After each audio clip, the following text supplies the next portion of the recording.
नमस्कार दोस्तों, आप सभी का स्वागत है सीकेज एकेडमी में। दोस्तों आप लोग देख रहे हैं एनसीईआरटी की नोट्स और ये क्लास 6 की नोट्स है। इसके बाद क्लास 7 की और ऐसे ही स्टेप बाय स्टेप मैं आगे की नोट्स आपको प्रोवाइड कराऊंगा। तो आप चैनल पर नए हैं तो चैनल को सब्सक्राइब जरूर करिएगा ताकि ये इंपॉर्टेंट नोट्स आपसे छूट ना जाए। तो चलिए आज हम स्टार्ट करते हैं पार्ट नंबर 7 को। ठीक है, इसके पहले आपने पार्ट नंबर 1 2 6 तक आपने देख लिया होगा। जिन लोगों ने ना देखा हो वो प्लेलिस्ट में जाएं और वहां से आपको ये सारी नोट्स मिल जाएगी। चलिए देखते हैं। पहला प्रश्न है आपका, भारत के पश्चिम में अरब सागर, पूर्व में बंगाल की खाड़ी तथा उत्तर में हिमालय तथा दक्षिण में क्या स्थित है? हिंद महासागर।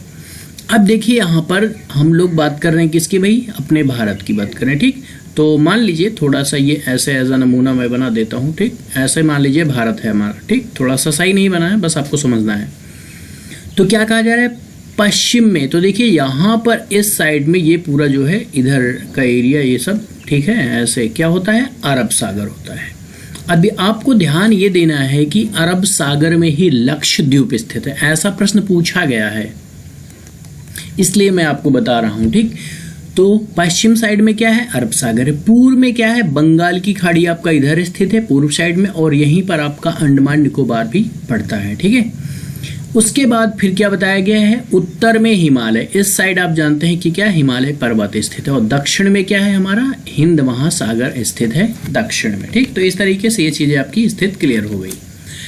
दूसरा प्रश्न है, भारत का क्षेत्रफल कितना है? तो 32.8 लाख वर्ग किलोमीटर भारत का क्षेत्रफल है। तीसरा प्रश्न है, भारत किस गोलार्ध में स्थित है? उत्तरी गोलार्ध में स्थित है। ये चीज देखिए एक बार मैं फिर से क्लियर कर दूं, ये हमारा है ग्लोब। 20 से गई है भूमध्य रेखा, जिसे जीरो अक्षांश भी कहते हैं या विषुवत रेखा कहते हैं। यहां से आपका गया है मकर रेखा। 23 से ही 1/2 अक्षांश, और ये कहलाता है नॉर्थ। ध्यान देना, इतना ही नीचे साउथ। तो ये आपकी क्या है? कर्क रेखा है। और कर्क रेखा, अब देखिए एशिया यही है, तो एशिया में जो है कि नीचे जो है भारत है।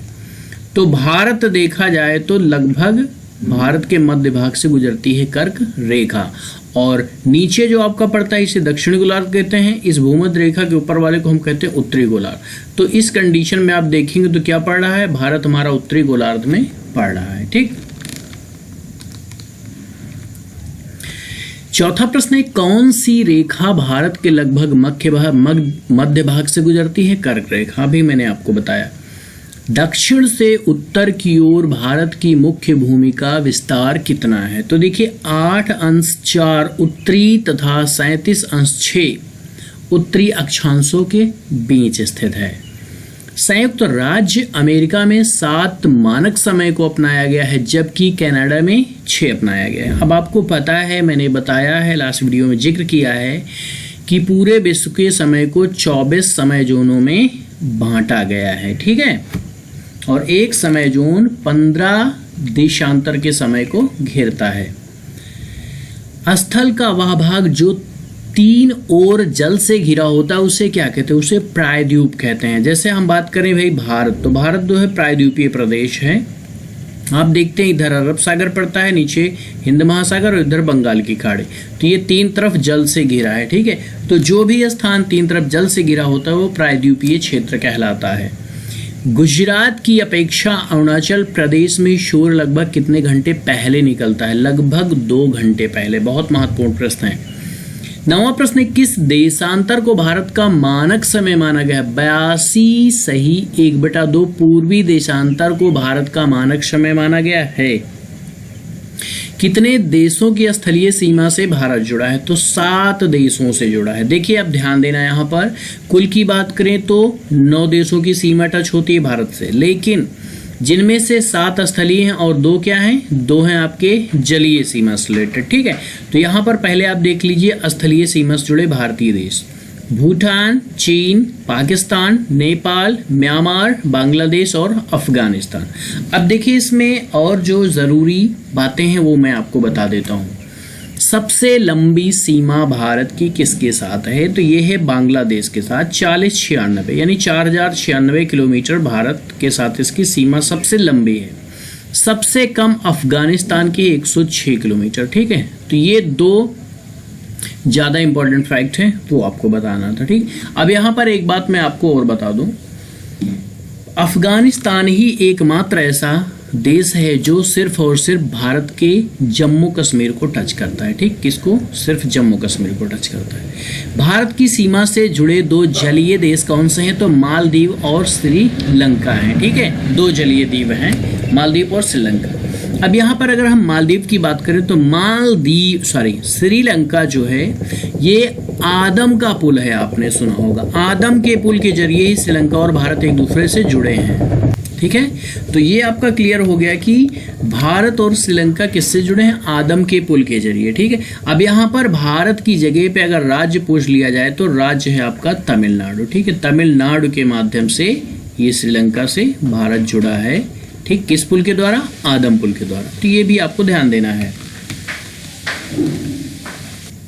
ठीक, 12वां प्रश्न है, पाक जल संधि भारत को किस देश से अलग करता है? तो श्रीलंका से अलग करता है पाक जल संधि। ठीक है, संतरी का काम कौन करता है? हिमालय करता है संतरी का काम, सुरक्षा का काम। क्षेत्रफल की दृष्टि से भारत का सबसे बड़ा राज्य राजस्थान, जबकि सबसे छोटा गोवा है। तो ये तो मतलब वेल नोन है, लगभग सभी लोग जानते हैं कि सबसे बड़ा राज्य राजस्थान है और सबसे छोटा गोवा है। ठीक, हिमालय को कितनी श्रृंखलाओं में बांटा गया है? तो 3 श्रृंखलाओं में बांटा गया है। अब तीनों की चर्चा कर लेते हैं शॉर्ट में। पहला है वृहत हिमालय, जिसे हम हिमाद्री के नाम से भी जानते हैं। यह सबसे उत्तर में स्थित है। इसी पर माउंट एवरेस्ट स्थित है, जो कि विश्व का सबसे ऊंचा शिखर है, 8,848 मीटर, जो कि नेपाल देश में पड़ता है। दूसरा है मध्य हिमालय, जिसे हिमांचल भी कहते हैं। यह हिमाद्री के दक्षिण में स्थित है। तीसरा है शिवालिक हिमालय, यह श्रृंखला सबसे दक्षिण में स्थित है। इसकी चलिए थोड़ा सा एक स्थित में क्लियर कर देता हूं, उसके बाद फिर आगे बढ़ते हैं। जैसे ये हमारा हिमालय है, ठीक, सपोज दैट ये, ठीक, ये हमारा हिमालय है।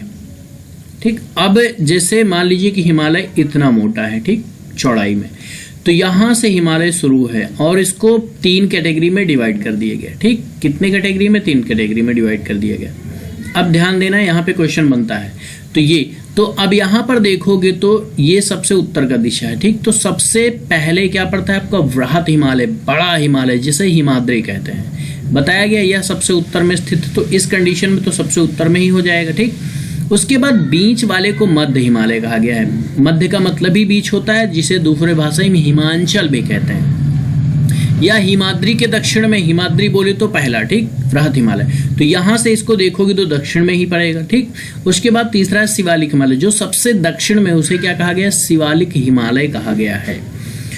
16वां प्रश्न है, नर्मदा तथा ताप्ती नदियां किन श्रृंखलाओं से बहकर अरब सागर में गिरती हैं? तो देखिए यहाँ पर ये हो गई बिंद, ठीक है, और ये हो गई सतपुड़ा।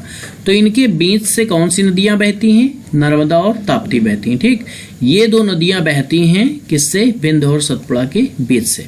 अब दूसरी चीज, ये नदियां गिरती कहाँ हैं? ये बहुत महत्वपूर्ण है। तो अरब सागर में गिरती हैं। ठीक, अरब सागर में ही लक्षद्वीप स्थित है। 17वां प्रश्न है, पूर्व की ओर बहकर बंगाल की खाड़ी में गिरने वाली नदियों को याद करने की ट्रिक। ठीक, पूर्व की ओर बंगाल की खाड़ी, अब देखिए बंगाल की खाड़ी मैंने बताया था ना, इस साइड पड़ता है। ठीक, तो पूर्व की ओर बहेंगी तभी ये बंगाल की खाड़ी में गिरेंगी। तो इन नदियों को याद करने की ट्रिक देख लेते हैं। ट्रिक मैंने खुद बनाई है, देखिए ट्रिक क्या है। महान गोदा, कृष्णा लाई, कावेरी के लिए। ठीक, सिंपल, ये आपकी 3 स्टेप में ट्रिक हो गई।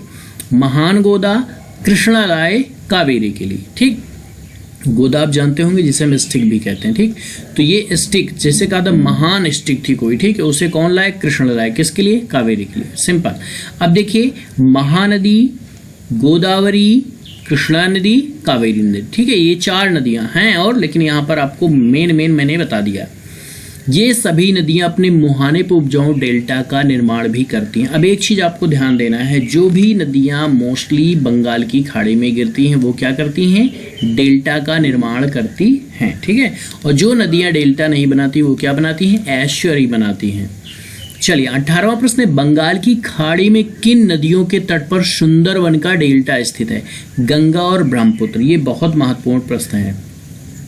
सुंदरवन का डेल्टा लगभग कैसा है? त्रिभुजाकार है, त्रिभुज के आकार है। अब देखिए यहाँ पर आपको पता होगा जो सुंदरवन है, ठीक है, सुंदरवन इसका नाम क्यों पड़ा है? क्योंकि यहाँ पर सुंदरी नाम का वृक्ष पाया जाता है, इसी वृक्ष की प्रजाति के नाम पर ही सुंदरवन पूरा नाम पड़ गया। भारत में कितने द्वीप समूह हैं? तो 2 हैं, ठीक। कौन कौन से? नंबर 1 पे है लक्षद्वीप, यह अरब सागर में स्थित है, जो कि केरल तट से कुछ दूर स्थित प्रवाल द्वीप है। दूसरा है अंडमान एवं निकोबार द्वीप समूह, यह भारत के दक्षिण पूर्व दिशा में बंगाल की खाड़ी में स्थित है, ठीक है। अब देखिए दक्षिण पूर्व कैसे होता है, जैसे ये आप जानते हैं, ये है आपका पूर्व, ठीक, और नीचे आपका दक्षिण, तो इस स्थिति में होता है दक्षिण पूर्व। और आप जानते हैं कि भारत की ये जो स्थित है, इधर ही आपका बंगाल की खाड़ी स्थित है, तो ऐसे देखोगे तो ये क्या हो जाएगा? दक्षिण पूर्व हो जाएगा। प्रवाल छोटे समुद्री जंतुओं के कंकाल हैं, जिसे पॉलिप कहा जाता है। इनसे किसका निर्माण होता है? तो प्रवाल द्वीपों का होता है। पश्चिमी घाट को अन्य किस नाम से जाना जाता है? सह्याद्री नाम से। वेरी इंपॉर्टेंट क्वेश्चन है, आप अगर देखते होंगे तो आपको पता चल जाएगा कि ये बहुत ही इंपॉर्टेंट क्वेश्चन है कि पश्चिमी घाट को अन्य किस नाम से जाना जाता है? क्या? सह्याद्री कहा जाता है। भारत की सबसे पुरानी पर्वत श्रृंखला कौन सी? अरावली पर्वत श्रृंखला है, जो कि राजस्थान में पड़ता है। यह सिर्फ भारत की ही नहीं बल्कि विश्व की सबसे पुरानी वलित पर्वत श्रृंखला है, ठीक। तो यहाँ पर इस तरीके से हम लोगों ने पार्ट 7 को कर लिया है कवर, ठीक। अब नेक्स्ट नंबर होगा पार्ट नंबर 8 का। ऐसे ही मैं स्टेप बाय स्टेप सारी ये नोट्स आपको वीडियो के माध्यम से प्रोवाइड करा रहा हूँ, तो आपसे कोई वीडियो मिस ना हो, इसलिए आप हमारे साथ कनेक्टेड रहिएगा। बेल आइकन को प्रेस कर दीजिएगा, जिससे नोटिफिकेशन आपको मिल जाए। चलिए दोस्तों, वीडियो देखने के लिए शुक्रिया, मिलते हैं नेक्स्ट वीडियो में।